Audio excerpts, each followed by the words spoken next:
অবিশ্বাস্যভাবে জামাত ইসলামের হিসাব নিকাশ এলোমেলো হয়ে গেছে। This is very bad news for Jamaat Islami. Jamaat ইসলামী যেভাবে এগোচ্ছিল, তাদের যে তুমুল সম্ভাবনা ছিল, কিছুটা হলো হোঁচট খেয়েছে। এই রিয়ালিটি, এই শর্টকামিংস জাতিকে এবং জামাতকে এবং যারা জামাতের জন্য কাজ করে তাদের জানাও জরুরি। কারণ আমরা, বিশেষ করে আমি, আমার মনে হয় বাংলাদেশে ম্যাসিভলি পারসেপশন ক্রিয়েট করেছি জামাত ইসলামী ক্ষমতা আসবে এবং সম্ভব। এই মুহূর্তে সবচেয়ে এগিয়ে আছে জামাত ইসলামী, সবচেয়ে যোগ্যতম দল Jamaat Islami, the largest political party in Bangladesh. I made this perception amongst the people, এবং মানুষ এটা বিশ্বাস করেছে বিকজ দ্যাট ওয়াজ রিয়ালিটি। কিন্তু নির্বাচনের এই প্রক্রিয়ার মধ্যে রাজনীতিতে নানান নাটকীয় দৃশ্যপট আমরা লক্ষ্য করছি, যেটা জামাতের জন্য চিন্তার বিষয়। তা কি দুর্বলতাগুলো, জামাত কোন জায়গায় হোঁচট খেয়েছে, এটা বুঝে আমি এটাও বিশ্বাস করতে চাই এই হোঁচট খাওয়াটা এটাও জামাতের জন্য আল্লাহর রহমত। কারণ একদম চূড়ান্ত সময় হোঁচটটা খায়নি, এমন সময় হোঁচট খেয়েছে, এমন সময় হিসাব নিকাশ এলোমেলো যে জামাত হয়তো এটা ওভারকাম করতে পারবে। আগামী 15 থেকে 16 দিনের মধ্যে পুরো পরিস্থিতি জামাত নিয়ন্ত্রণ করতে পারবে। যেমন আমি প্রথম হোঁচট খাওয়া যদি বলি, এবং এর প্রভাব সামগ্রিক ভোট ব্যাংক, ভোটের রাজনীতি এগুলোতে পড়েছে। জামাত ইসলামীর যেহেতু নির্বাচনের অভিজ্ঞতা কম, এবং এখনকার যারা জামাতের নির্বাচনের এমপি ক্যান্ডিডেট হয়েছেন তারা প্রায় সবাই, অল্প কয়েকজন বাদে প্রায় সবাই জীবনে এমপি ক্যান্ডিডেট তো দূর কি বাদ, কোনো ইলেকশনই করে নাই। তারা হলফনামা কি এই জিনিসটি ঠিক মতো ব্যাখ্যা করতে পারে না, এবং হলফনামার কোন কোন বিষয়গুলো সিরিয়াস স্ক্রুটিনাইজ করা হয় এটা কিছুই জানতেন না তারা। এমনকি যেসব লয়ার তাদেরকে হেল্প করেছেন তাদেরও এই বিষয়ে অভিজ্ঞতা নেই, অতীতে তারা এরকম ফর্ম ফিল আপ করেনি। আজকে যারা জামাতের জেলা পর্যায়ে, আমি সেন্ট্রালে বলছি না, সিনিয়র লয়ার হিসেবে পরিচিত, যদিও senior lawyer is different term, কিন্তু প্রচলিত অর্থে সিনিয়র লয়ার যারা জামাতের এমপি ক্যান্ডিডেটদের হলফনামার বিষয়টা, ফর্ম পূরণের বিষয়টা দেখেন, হেল্প করেন, তারা সাধারণত বেশিরভাগই আইনজীবী হয়েছেন 5, 7, 8 বছর আগে। যেমন আমি যাদেরকে চিনি 17 সালে 18 সালে হয়েছেন। একদম সিনিয়র যে তারা হয়েছে 9 সালে 10 সালে। এর মানে তারা আইনজীবী হওয়ার পর বাংলাদেশে কোনো সুষ্ঠু নির্বাচনই হয়নি, জামাতকে নির্বাচনে অংশগ্রহণ করতে হয়নি। এখন তাদের তো অভিজ্ঞতা নাই, একবার দুইবার করতে করতে বা কারো সাথে থাকতে থাকতে এগুলো সম্পর্কে সিরিয়াসলি জানে। যেমন এবার জেনেছে যে কেন প্রার্থীতা বাতিল হয়, কেন মনোনয়ন বাতিল হয় বা স্থগিত হয়, ভুলটা কোথায়। জামাতের অনেকে না বুঝে সরকারকে দায়ী করছে, হয়তোবা বিএনপির কিছু কিছু লোককে ছাড় দিচ্ছে, তাও জামাত উপস্থিত থাকতে ছাড় দিলে এটাও তো জামাতের ব্যর্থতা। কারণ উপস্থিত অন্যান্য যারা প্রার্থী আছে তাদের আপত্তির বিষয়টাও থাকে এখানে। সরকার পক্ষপাত না, কিংবা প্রশাসন বিএনপির পক্ষপাত করছে, ইটস ট্রু, কিন্তু আপনার দুর্বলতা আপনি স্বীকার করছেন না কেন? এক কথায় যদি বলি, জামাতের, আপনাদেরকে তথ্যটা দিয়ে আপনার আশ্চর্য হবেন, আপনারা তো দেখছেন হামিদুর রহমান আজাদ, কর্নেল আব্দুল হক সহ এরকম কয়েকজনের প্রার্থী মনোনয়ন বাতিল, কিন্তু ঘটনা ভিতরে এর চাইতে মারাত্মক সিরিয়াস। আমি খোঁজ দিয়ে দেখলাম, পত্রিকা আসে না, হেভিওয়েট প্রার্থীর বিষয়টা পত্রিকা আসে, এছাড়া দুর্বল বা লোকাল প্রার্থীদের বিষয়টা পত্রিকা আসে না।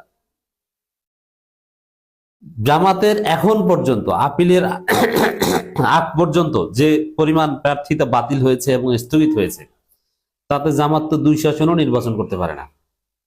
এমনিতেই অনেক জায়গায় নমিনেশন পেপারে সাবমিট করে নেয় আগে, এটা ইমেচিউর ডিসিশন। 18-19 তারিখের আগে যেহেতু চূড়ান্ত সমঝোতা হয়নি, মনোনয়নপত্র দাখিলই করে নেই, এরকম হেভিওয়েট আসন আছে অনেক, প্রায় 30+, যে হেভিওয়েট আসন যেখানে দাখিল করে নাই। এটা একটা বড় ভুল, এখন এটার মাসুল তাদেরকে দিতে হচ্ছে। এরপরে মনোনয়নপত্র দাখিল করেছে কিন্তু স্থগিত হয়েছে, বাতিল হয়েছে, এই সংখ্যাটা অনেক, 50-60-এর উপরে যাবে। আমি অনেক যত খোঁজ নিয়ে দেখি যে বাতিল, খোঁজ নিয়ে যে অমুকে পেয়েছে না তারটা স্থগিত, অমুকে স্থগিত, স্থগিতের সংখ্যাটা বেশি, কিন্তু সেটা জাতীয়ভাবে আপনারা জানতে পারেন নাই। সাপোজ একটা জেলায় 6টা নির্বাচনী আসন, তার মধ্যে জামাত এক জায়গায় প্রার্থী দেয়নি, আর 5 জায়গায় দিয়েছে, 5 জায়গার 4 জায়গায় বাতিল। সম্ভবত এক জায়গায় টিকে গেছে। এই হচ্ছে একটা জেলার চিত্র। সামগ্রিকভাবে এই চিত্র ভয়াবহ। এখন জাতীয়ভাবে যতটুকু যা হয়েছে, আর বিএনপির প্রার্থীদের ক্ষেত্রে তেমন সমস্যা হচ্ছে না। কেন? বিএনপির প্রার্থীরা অনেক অভিজ্ঞ, বা বিএনপির আইনজীবী যারা অনেক সিনিয়র আইনজীবী আছে, বা তাদের এটা অভিজ্ঞতা রয়েছে, অনেক সব ফর্ম টর্ম পূরণ হলফনামা সম্পর্কে তারা ভালো জানেন। এই জন্য জামাতের যেটা উচিত ছিল যে নিজেদের লোকজনই এটা করবে না করে তারা শক্তিশালী একটা পেশাদার টিমের সাথে চুক্তি করত, যে দেশব্যাপী জামাতের যত মনোনয়ন ফর্ম হলফনামা যত নেসেসারি পেপারস লাগে সেগুলো সব সাজিয়ে দেবে, তৈরি করে দিবে কোন একটা ল ফার্ম, যারা একদম উন্নত, একদম ঢাকা বিশ্ববিদ্যালয়ের ব্যাকগ্রাউন্ড, স্ক্রুটিনাইজ করতে পারে, যারা বিজিএস দিয়েছে বিসিএস দিয়েছে। কিন্তু বিসিএস বিসিএস এই কথাটা কেন বললাম? যারা বিসিএস বিজিএস এগুলো ফর্ম টর্ম পূরণ করে, ওএমআর পূরণ করে, তারা স্ক্রুটিনাইজ ভালোভাবে বুঝে, তাদের চোখের সামনে এসে ভুল ত্রুটি তেমন একটা হয় না। কিন্তু যারা এগুলো দেখাশোনা করছে তারা তো এগুলো পারছে না, হোয়াট এভার।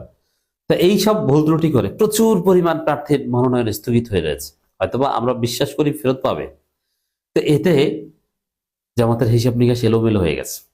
তারা এমনকি জোটের হিসাব নিকাশ যেভাবে করবে করে, যে এই জায়গা আমরা সেই জায়গা, তারা এই জায়গা না হলে কি, সাপোজ ঢাকা 2-এ কর্নেল আব্দুল হক যদি মনোনয়নপত্র ফিরে না পান, আমরা বিশ্বাস করি ফিরে পাবেন, কারণ তিনি ব্যক্তির ইনখিলাপি নন, তিনি একটা কোম্পানির ডিরেক্টর ছিলেন, ওই কোম্পানির ইনখিলাপি, এটা তিনি জানতেন না, তিনি ক্লিয়ারেন্স নিয়ে আসবেন, সমস্যা হবে না।